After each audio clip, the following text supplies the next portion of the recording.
Hi, boys and girls, it's Miss Lucy. Today we're going to talk about being a storyteller. I think that when we think of storytelling, we think of how we use our words and our mouths, right? Our voice. So we're going to read a book called A Squiggly Story. And this book is going to help us learn how being a storyteller can help us become a writer. All right, let's check it out. A Squiggly Story, written by Andrew Larson, illustrated by Mike Lowry. So remember, written by means that is the author, and the author is the person who wrote the words. And the illustrator is the person who drew the pictures. My sister loves to read big words and little words, page after page, word after word. My sister loves to write big words and little words, page after page, word after word.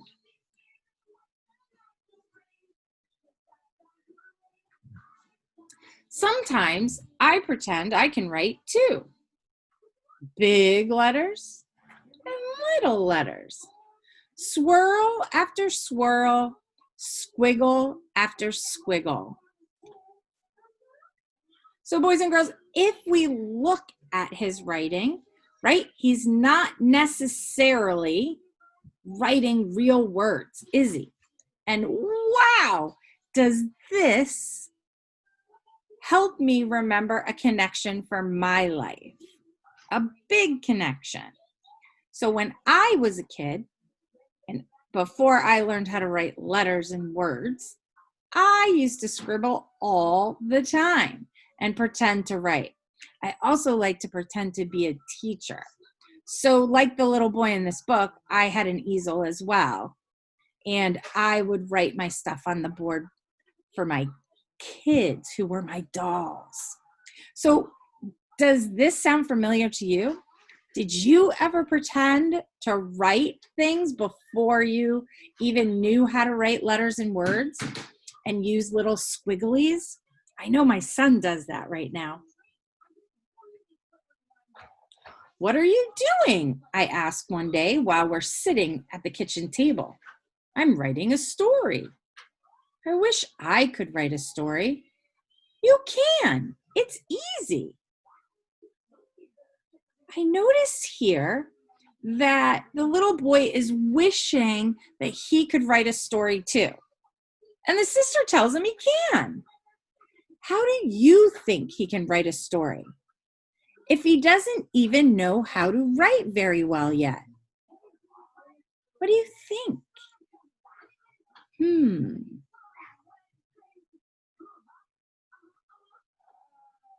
How?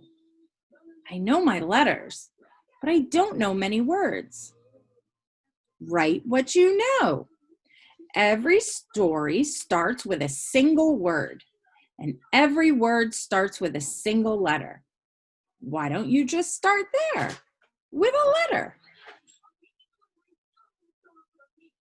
So I get my crayons and pencils and a pad of paper, and I start to write. I start with a single letter. It's an easy letter. What letter do you see, boys and girls? What kind of story do you think the little boy is going to write?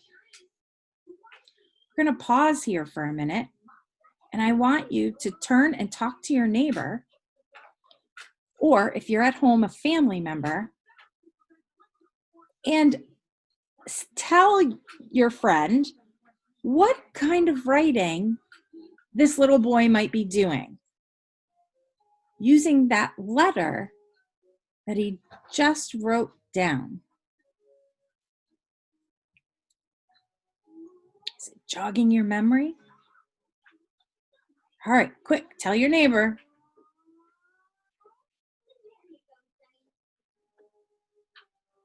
All right, everyone.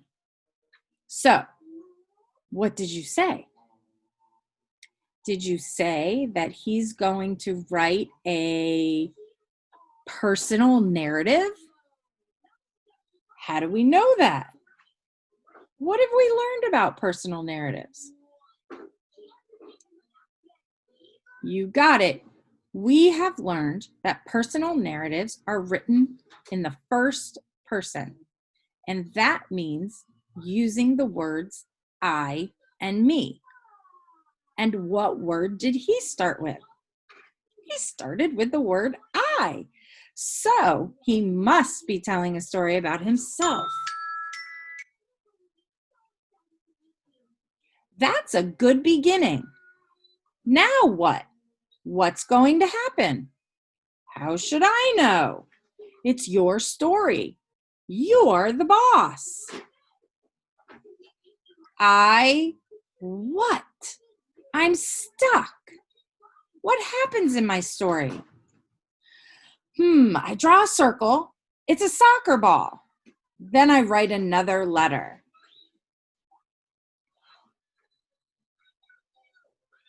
What did he just do here to help him with his story? So he mentioned that he, drew a soccer ball. So he drew a picture, right? And then he's going to write another letter. Now, he has given us the what in the story. So he has given us a soccer ball.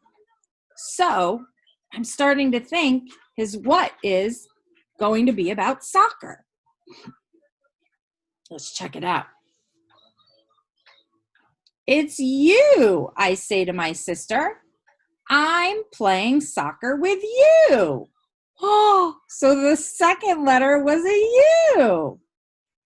Great. Where are we playing soccer? Maybe we're on the beach, I suggest. We've never played soccer on the beach.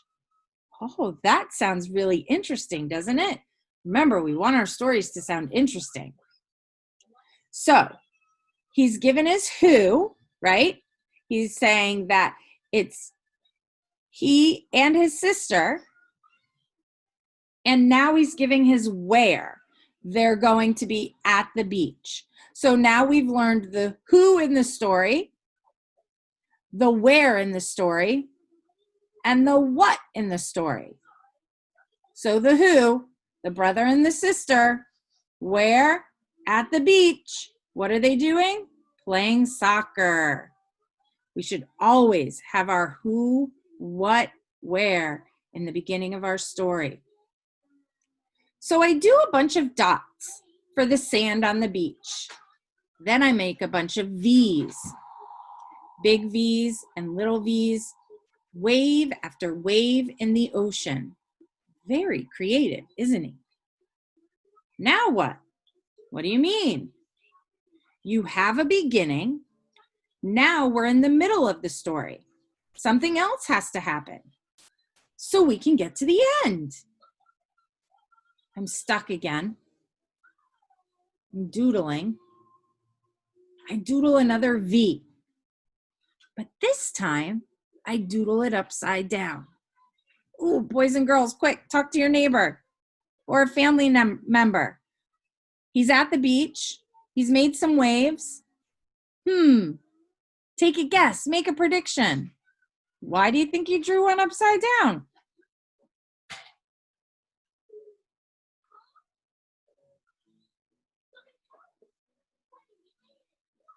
Okay, let's come back together. Let's find out. See if your guess was right. Oh no, it's a shark.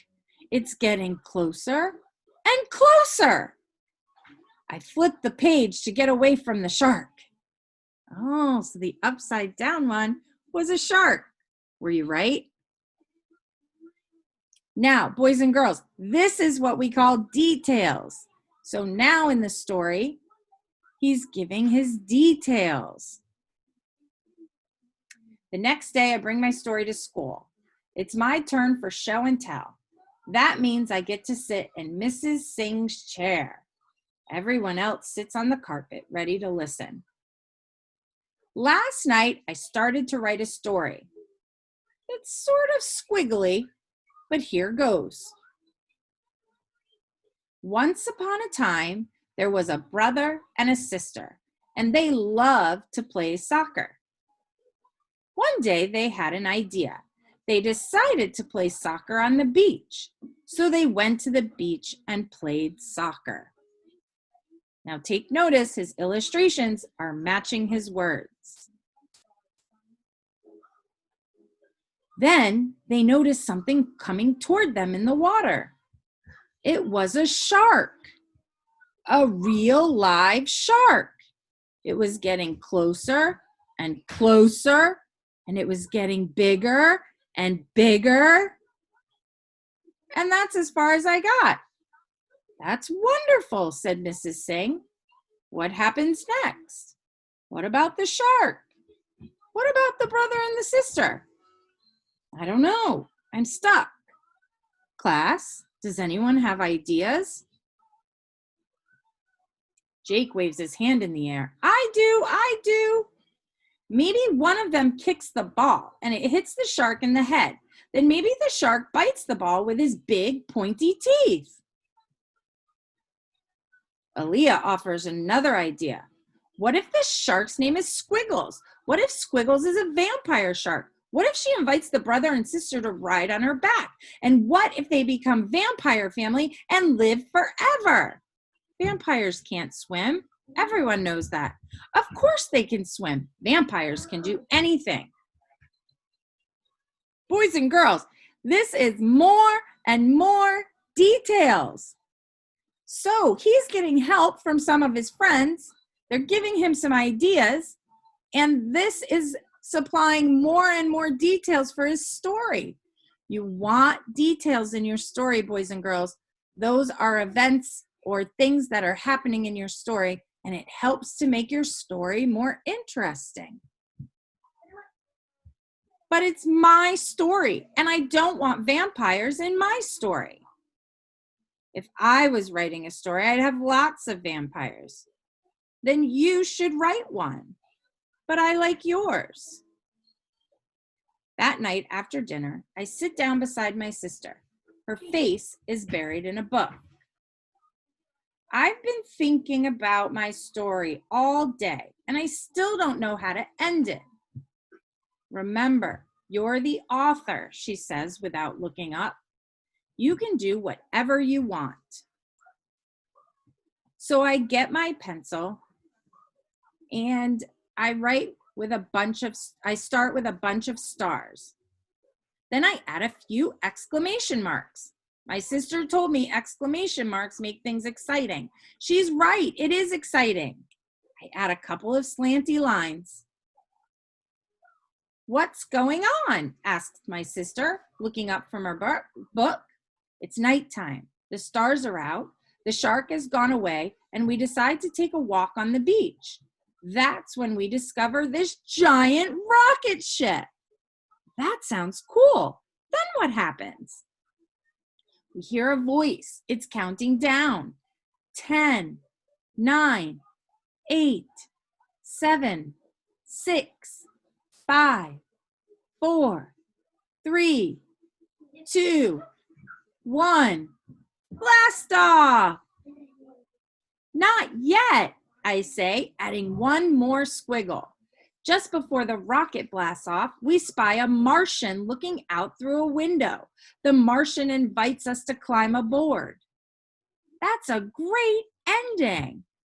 Now I have an idea for my next story. It's going to be about a boy who climbs aboard a rocket ship and takes a trip to Mars. And I think I know just how to begin. Boys and girls, this is the end of his story. And your end helps wrap up your story. So that is how our story ends. And I just love this book. And it also shows us that you don't have to be a perfect writer. You don't have to know how to spell all the words. This little boy just used little squiggles and pictures, but he was able to tell his story using his voice. So boys and girls, that is how we kind of start our stories and get our beginnings, middles, and ends. And then all the details in the middle come to us as we write the story. So, happy writing. So what are we doing next? All right, so it's going to be your turn. So right now, we're going to need to get two things.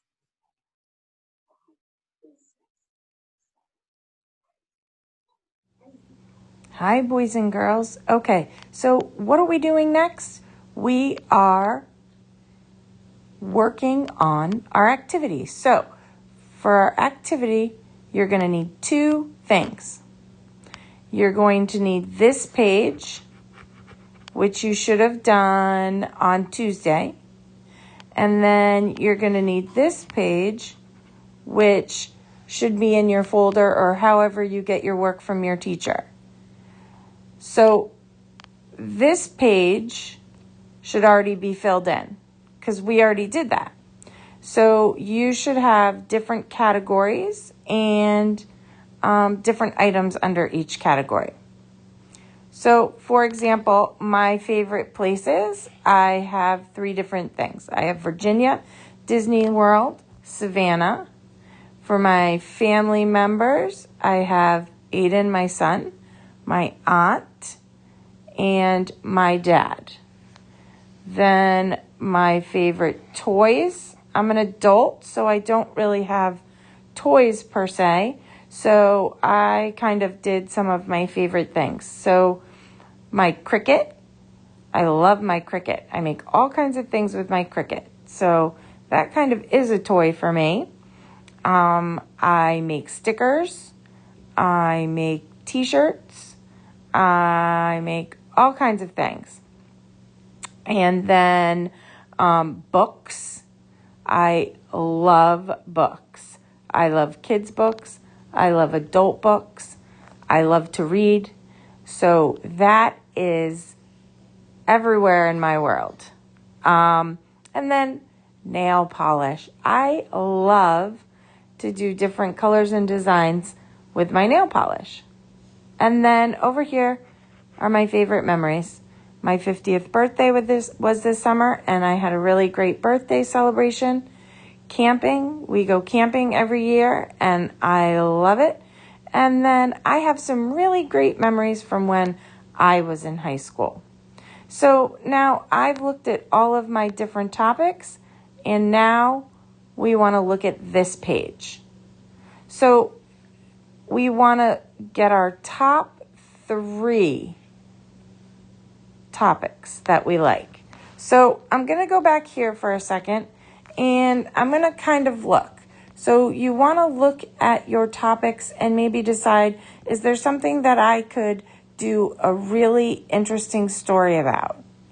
So I'm going to pick 3 on here that I really like, that are my top favorites, that I know I can really do an interesting story about and give lots of details. So I'm going to pick Disney World. I'm going to pick my 50th birthday. And I'm going to pick camping. Now, there are many other things I could have chosen, but those are my top 3. So then I'm going to go back to this page, and I'm going to write my top 3. So Disney World, what else did I say? Savannah,